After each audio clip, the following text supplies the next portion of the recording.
కరీంనగర్లోని దుర్షేడు కొత్తపల్లి మండలం ఆసిఫ్ నగర్ ప్రభుత్వ పాఠశాలలో భూభారతి అవగాహన సదస్సు నిర్వహించారు. ఈ సదస్సులో కలెక్టర్ పాల్గొన్నారు. భూ సమస్యలను పరిష్కరించడమే లక్ష్యంగా ప్రభుత్వం భూభారతి చట్టాన్ని తీసుకొచ్చిందని కలెక్టర్ తెలిపారు. అన్ని మండల కేంద్రాలలో రెవెన్యూ అవగాహన సదస్సులు విజయవంతంగా నిర్వహించామన్నారు. రెవెన్యూ సదస్సులో హెల్ప్ డెస్క్ రిజిస్టర్లను కలెక్టర్ పరిశీలించి రైతుల భూ సమస్యల దరఖాస్తులను పరిశీలించారు. నిజామాబాద్, హైదరాబాద్, నిర్మల్, కామారెడ్డి సహా వివిధ ప్రాంతాల్లో 39 దొంగతనాలు చేసిన నిందితులను పోలీసులు అరెస్టు చేశారు. వారి వద్ద నుంచి 15 తులాల బంగారు ఆభరణాలు, ఒక కారు, 4 ద్విచక్ర వాహనాలను స్వాధీనం చేసుకున్నట్లు పోలీసులు వెల్లడించారు. మంచిర్యాల జిల్లా రాంపూర్లోని శ్రీ పద్మావతి వెంకటేశ్వర స్వామి ఆలయంలో 29వ వార్షిక బ్రహ్మోత్సవాలు అంగరంగ వైభవంగా ముగిశాయి. మొదటి రోజు 108 కలశాలతో అభిషేకాన్ని నిర్వహించారు. రెండో రోజు ఉత్సవ గరుడ పతాక ఆవిష్కరణ చేసి గరుడ ప్రసాద వితరణ కార్యక్రమం జరిపించారు. ఇందులో సంతానం లేని దంపతులు పాల్గొన్నారు. మూడో రోజు స్వామివారి కళ్యాణం, రథోత్సవం, 4వ రోజు సుదర్శన హోమం, మహాలక్ష్మి యాగం, 5వ రోజు చక్రస్నానం, శ్రీ పుష్ప యాగంతో బ్రహ్మోత్సవాలు ముగిశాయి. ఆలయ ధర్మకర్తలు రాజనరసింగారావు, ఉషల సహకారంతో అర్చకులు నవీన్ స్వామి వారికి పూజా కార్యక్రమాలు నిర్వహించారు. బ్రహ్మోత్సవాలకు పలు మండలాల నుంచి భక్తులు అధిక సంఖ్యలో పాల్గొన్నారు. ప్రకాశం జిల్లా గిద్దలూరులో వృద్ధులకు ఇంటి వద్దకే రేషన్ అందించే కార్యక్రమాన్ని ఎమ్మెల్యే ముత్తుముల అశోక్ రెడ్డి ప్రారంభించారు. లబ్ధిదారుల ఇంటి వద్దకు వెళ్లి ఎమ్మెల్యే అశోక్ రెడ్డి రేషన్ అందించారు. జూన్ 1వ తేదీ నుంచి ప్రతి నెల 5వ తేదీ లోపు వృద్ధులకు, వికలాంగులకు రేషన్ డీలర్లు ఇంటి వద్దకే తీసుకొచ్చి రేషన్ సరుకులు అందిస్తారని ఎమ్మెల్యే తెలిపారు. ఇచ్చిన హామీలన్నింటినీ ఎన్డీఏ ప్రభుత్వం ఒక్కొక్కటిగా నెరవేరుస్తుందన్నారు. ఇప్పటికే అన్న క్యాంటీన్లు ప్రారంభించడం, పెన్షన్లు అందించడం, ఉచిత గ్యాస్ సిలిండర్లు పంపిణీ చేయడం జరిగిందన్నారు. సూర్యాపేట జిల్లా కోదాడ టౌన్ సిఐ శివశంకర్ యువకులను కౌన్సిలింగ్ ఇచ్చారు. కోదాడలో ఓ డాబాలో మిత్రుని పుట్టినరోజు వేడుకను కొందరు యువకులు నిర్వహించారు. డాబా బయటకు వచ్చి విచ్చలవిడిగా చిందులు వేస్తూ అల్లరి చేస్తున్న కొందరు యువకులకు ఆయన మందలించారు. ఇతరులకు ఇబ్బంది కలిగేలా బహిరంగ ప్రదేశాల్లో వ్యక్తిగత ఉత్సవాలు నిర్వహిస్తే చర్యలు తీసుకుంటామని సిఐ శివశంకర్ హెచ్చరించారు. పెందుర్తిలో మాజీ ఎమ్మెల్యే అదీప్ రాజా ఆధ్వర్యంలో వెన్నుపోటు దినం పోస్టర్ను ఆవిష్కరించారు.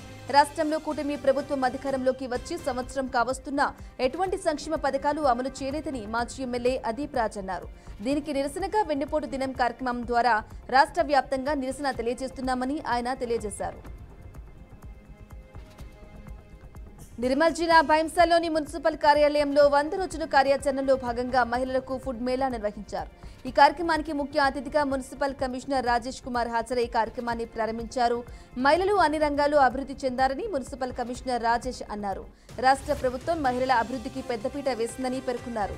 అనంతరం మహిళలు ప్రదర్శించిన పలు వంటకాలను కొనుగోలు చేసుకుని రుచి చూసి అభినందించారు.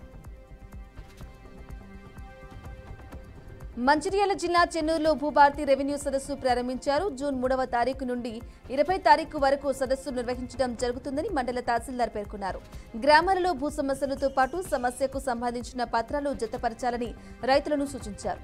గ్రామంలో నిర్వహించే భూభారతి రెవెన్యూ సదస్సును రైతులు సద్వినియోగపరచుకోవాలని తహసీల్దార్ మల్లికార్జున్ తెలిపారు.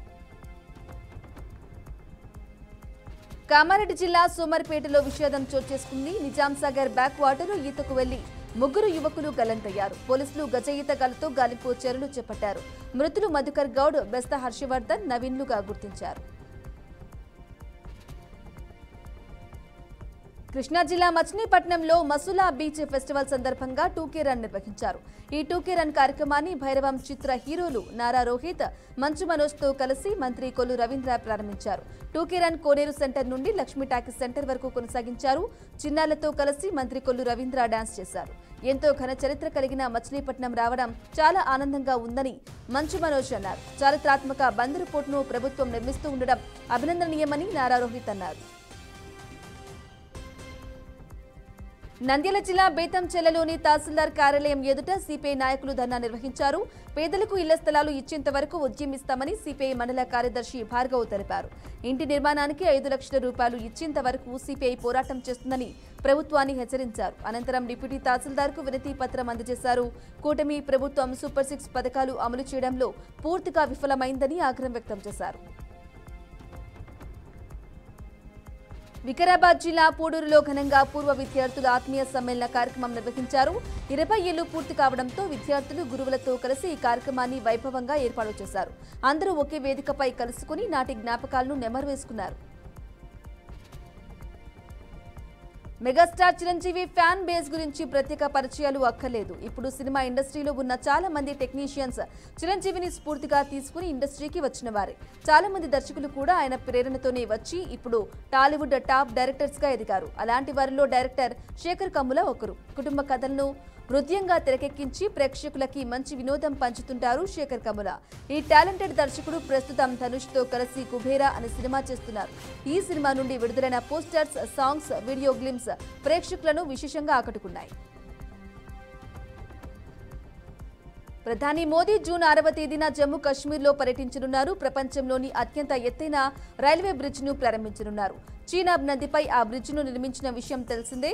ఏప్రిల్ 22వ తేదీన పహల్గాం ఉగ్రదాడి జరిగిన తర్వాత తొలిసారి ఆయనకు జమ్మూ కాశ్మీర్ వెళ్తున్నారు. ఇక చీనాబ్ నదిపై రైల్వే బ్రిడ్జ్ ఓపెనింగ్ అంశాన్ని పీఎంఓ సహాయ మంత్రి జితేంద్ర సింగ్ వెల్లడించారు. మరో 3 రోజుల్లో చరిత్ర చోటు చేసుకున్నట్లు చెప్పారు. ఇస్లామాబాద్ లో 7 ఏళ్ల టిక్ టాక్ స్టార్ సానా యూసఫ్ పాకిస్తాన్ లో హత్యకు గురైంది. తన ఇంట్లోనే ఆమెను కాల్చి చంపారు. దీన్ని పరువు హత్యగా భావిస్తున్నారు. ఓ గుర్తు తెలియని వ్యక్తి ఇంట్లోకి చొరబడి ఆమెను కాల్చేశాడు. తుపాకీతో షూట్ చేసిన తర్వాత అతను అక్కడి నుంచి పరారయ్యాడు. ఇక ఖైబర్ పఖ్తూన్ఖ్వా ప్రావిన్స్ లో చిత్రాల్ ఆమె సొంతూరు. ఇక టిక్ టాక్ వీడియోల ద్వారా ఆమె చాలా పాపులర్ అయ్యారు. ఇంటిగా అతిథిగా వచ్చిన ఓ వ్యక్తి ఆమెను హత్యమార్చినట్లు స్థానికులు, పోలీసులు అంచనా వేస్తున్నారు. ఇక ఇస్లామాబాద్ లోని సెక్టార్ G13లో ఆమె నివాసం ఉంటుంది. నిందితుడి కోసం పోలీసులు గాలిస్తున్నారు.